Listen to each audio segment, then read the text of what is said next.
Good evening.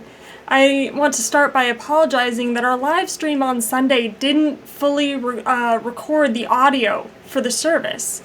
And so, for some reason, there was some sort of disconnect between the soundboard and the computer. Oddly enough, the week before, there was some kind of disconnect between the soundboard and the speakers in the sanctuary, but not the computer. Don't know what happened with all of that. Thankfully, our tech guy, Michael, will be back this Sunday, and so he'll be able to help us figure out what was disconnected, what was going wrong, or perhaps he'll be just as mystified as we were. But in any case, I wanted to re-record the sermon from Sunday. Often I've gotten used to, especially over COVID, preaching extemporaneously. But as luck would have it, even though the audio for the service didn't record, I actually happened to write out most of my sermon this Sunday, which means that I can re-record it. So, I wanted to start with where I started with the children's sermon on Sunday. And what's interesting is this sermon means a lot more now than it did on Sunday. Because, as many of you know by now, Russia has invaded Ukraine. And we knew that sabers were rattling in the east on Sunday morning, but we did not know. We knew that this was a possibility, but we did not know that it would happen, and we did not know the extent. And so now, what we had feared would happen has happened. And I'm going to start with where we started with the children's sermon on Sunday, which was simply to ask, who is your enemy? And I'm trying to remember some of the responses. You know, somebody said the schoolyard bully. Some people named more, I think, metaphorical enemies, diseases, and such. But of course, at least our text for this morning, what we're going to read and be discussing, has more to do with enemies that are people, I would assume. And so one person did, on Sunday, say Putin was their enemy.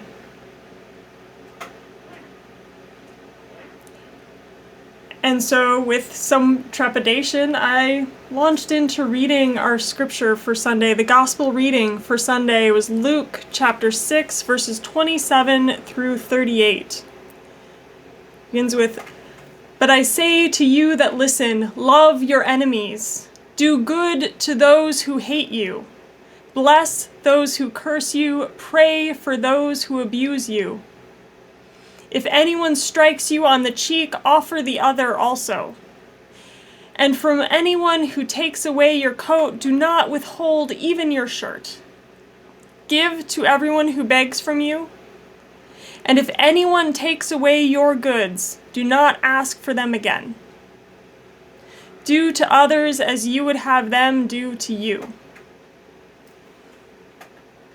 If you love those who love you, what credit is that to you? For even sinners love those who love them. If you do good to those who do good to you, what credit is that to you? For even sinners do the same. If you lend to those from whom you hope to receive, what credit is that to you? Even sinners lend to sinners to receive as much again. But love your enemies, do good, and lend, expecting nothing in return. Your reward will be great, and you will be children of the Most High. For he is kind to the ungrateful and the wicked. Be merciful, just as your Father is merciful. Do not judge, and you will not be judged. Do not condemn, and you will not be condemned. Forgive, and you will be forgiven. Give, and it will be given to you. A good measure, pressed down, shaken together, running over, will be put into your lap. For the measure you give will be the measure you get back."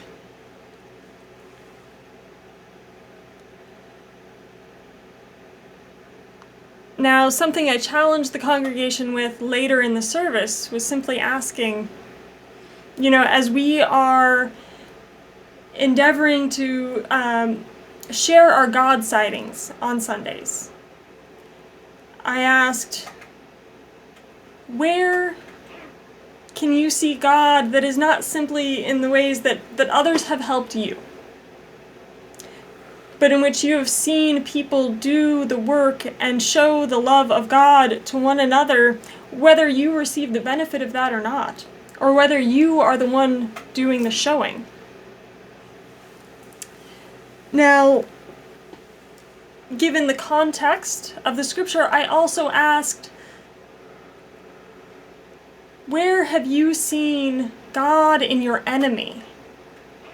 And I didn't ask people to answer me, that's on Sunday, but asked them to look for it throughout the week.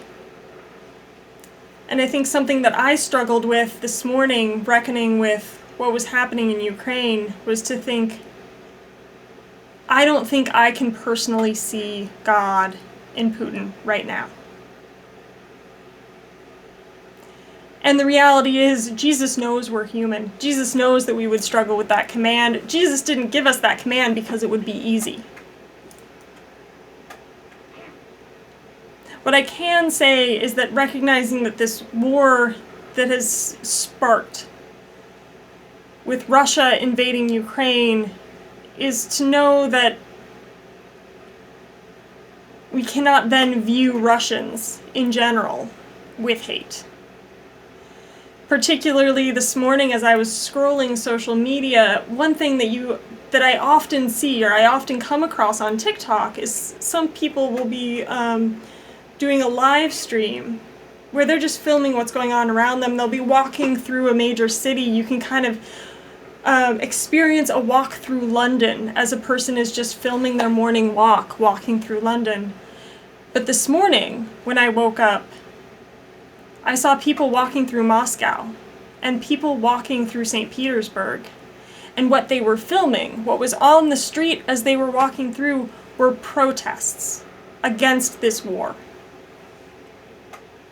That it would seem that the people of Russia do not want this war just as much as the people of Ukraine do not want this war. And so in that, I can see God, because I also know that Russia in the past has not taken kindly to protesters. Vladimir Putin has not taken kindly to dissent against what he has decided. And yet these people are in the streets expressing their concerns and their anxieties and their desire for peace, knowing that there might be consequences to that. But they do it anyway because they know it's right. And so that's where I saw God, even in the midst of this horrible situation. And I read from this story from Bono, and in order to understand the context of the story, you have to know that Bono's mother was Protestant and his father was Catholic in Ireland, and knowing the conflict between Catholics and Protestants in Ireland. But I think it's also important to know that the Irish have a unique connection to American history, not just because of the Irish immigration or Irish diaspora that happened during the potato famine, but also because the Choctaw tribe sent money to the Irish during the potato famine because they recognized situations that seemed similar to their story, to the Trail of Tears, when they heard what was happening during the famine in Ireland.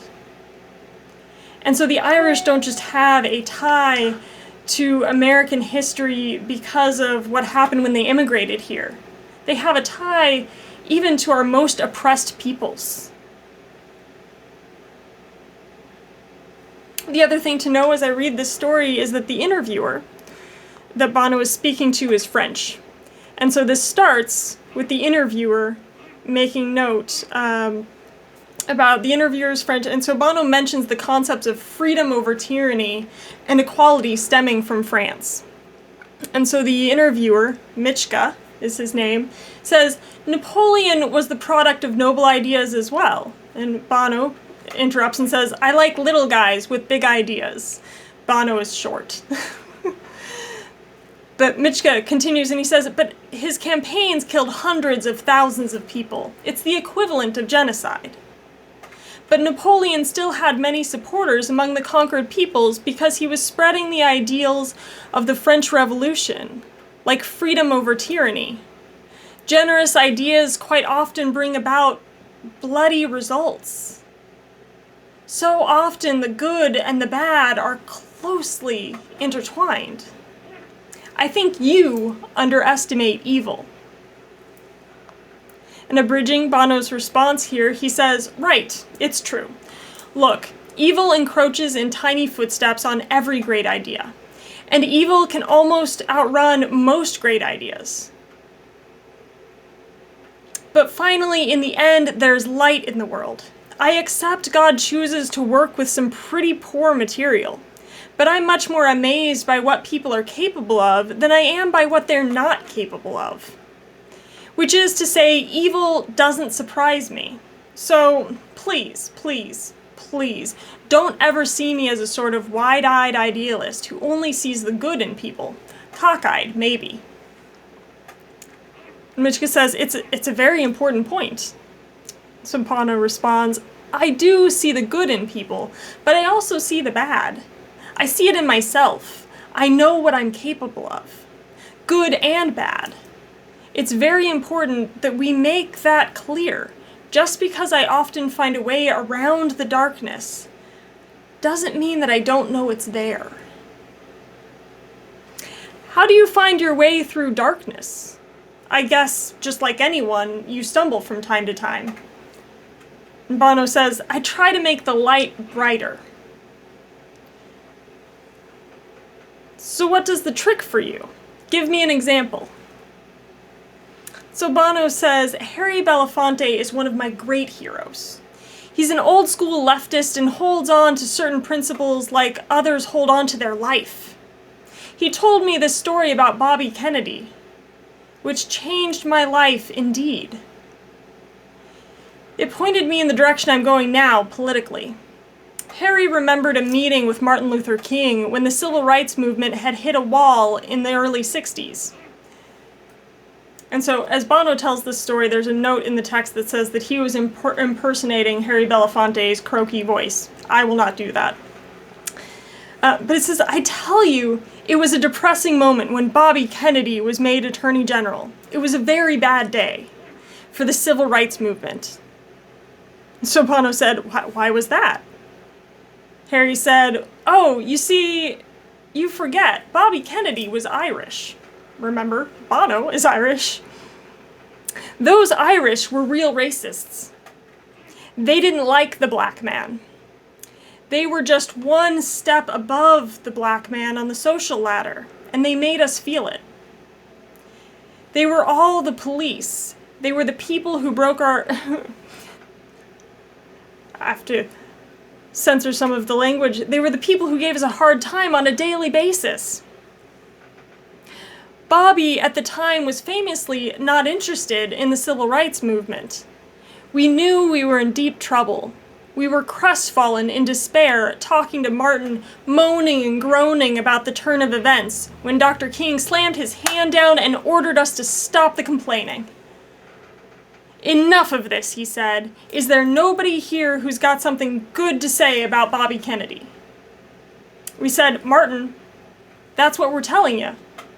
There is no one. There is nothing good to say about him. He ended the meeting and made everyone go home. He wouldn't hear any more negativity about Bobby Kennedy. He knew there must be something positive, and if it was there, somebody could find it. And so Michka asks Bono, did they ever find anything redeeming about Bobby Kennedy? And so Bono tells him, he says, well, it turned out that Bobby was very close with his bishop. So they befriended the one man who could get through to Bobby's soul and turned him into their Trojan horse. They sort of ganged up on this bishop, the civil rights religious people, and got the bishop to speak to Bobby. Harry became emotional at the end of his story. He said, "When Bobby Kennedy lay dead on a Los Angeles pavement, there was no greater friend to the civil rights movement. There was no one we owed more of our progress to than him." Which is what I always thought. I mean, Bobby Kennedy is still an inspiration to me. And whether he was exaggerating or not, that was a great lesson for me, because what Dr. King was saying was, don't respond to caricature. The left, the right, the progressives, the reactionary, don't take people on rumor.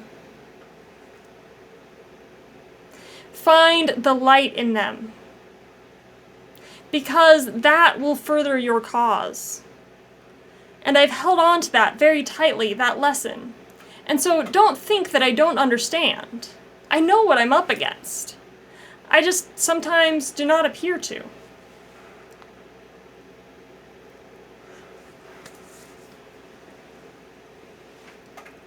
Now, transitioning to a different conversation. I remember in Craig Ferguson's 2009 interview with Archbishop Desmond Tutu, Craig actually says something that's interesting when he says, resentment is drinking poison and waiting for the other person to die. Can you imagine what might have happened to the civil rights movement if all they'd ever done was sit there and complain about Bobby Kennedy, resenting him, expecting something to harm him, and never getting anywhere. And so in his interview with Craig Ferguson in 2009, Archbishop Desmond Tutu describes some of the horrific acts that they heard confessed during South Africa's Truth and Reconciliation Commission. He described incidents of the complete loss of humanity that allowed some people to be burning human bodies on one end of the beach. And because that could take hours, they would be having a barbecue just up the beach. And so there was burning human flesh over here and burning cow flesh over here. Tutu says, what could have happened to the humanity of anyone that they could think so low? And so Craig asks, what could happen? And how do you find reconciliation? How do you find forgiveness? Essentially, how do you love your enemies in the midst of that? What if you were a family member of one of those burned on the beach? After the protests from the summer of 2020 following the death of George Floyd, I recall being asked, do you expect me to love the rioters and the looters? Here's the thing. I couldn't tell you then what I expect of you. I won't purport to now. What I can tell you is that our text this morning doesn't have any wiggle room. But it's the same thing I would tell the folks in the streets protesting if they asked me, do you expect me to love the police who are killing our people? Do you expect me to love the comfortable white people sitting in the pews in churches who still don't get it, who still don't understand? So to everyone involved, Jesus did tell us to love our neighbors, and he also told us to love our enemies. And I challenge you to try to find someone you encounter in your day-to-day life who doesn't fit one of those two categories as Jesus defined them. So what did Desmond Tutu say? How did the people of South Africa find forgiveness during the Truth and Reconciliation Commission that Tutu led? During this commission, people came forward, and for the promise of immunity, they confessed many of the evil acts that they committed, whether black or white, in the midst of apartheid South Africa, including that story of the burning bodies on the beach. Which is to say that we know many of these evil acts because the people who committed them confessed to them and were allowed to go free. One story Tutu tells is quite powerful. During the commission, there was a woman who was at a Christmas party with friends at a golf club. One can imagine in apartheid South Africa, this was likely a wealthy, whites-only sort of establishment. One of the liberation movements threw hand grenades into the party, killing several people. This woman wasn't killed, but was so badly wounded that she was unable to care for herself and her basic needs. She couldn't wash herself, clothe herself, or eat without help. Her children had to do it all for her. She said, "It has enriched my life." And then she asked to meet the man who did it so that she could forgive him. And she added, "And I hope he forgives me." In the midst of the harm done to her, she understood the great injustices that were being committed by people who look like her. For this man and those involved with these liberation movements in South Africa to stoop to such violent actions. And so as Desmond Tutu described it himself, that is absolutely mind-blowing. God created us in such a way that I cannot be human on my own, Tutu said. I wouldn't know how to walk, how to think, how to speak, how to be a human being except through learning from other human beings. So our humanity is bound up with one another's. If you can carry out a policy that dehumanizes others, in the process you are dehumanized. In order for me to be me, I want to forgive you.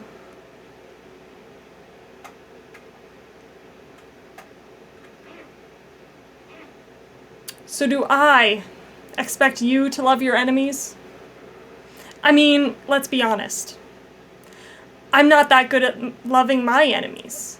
So no, I don't expect you to love your enemies. But Jesus expects you to. Jesus expects me to. So let's keep working at it.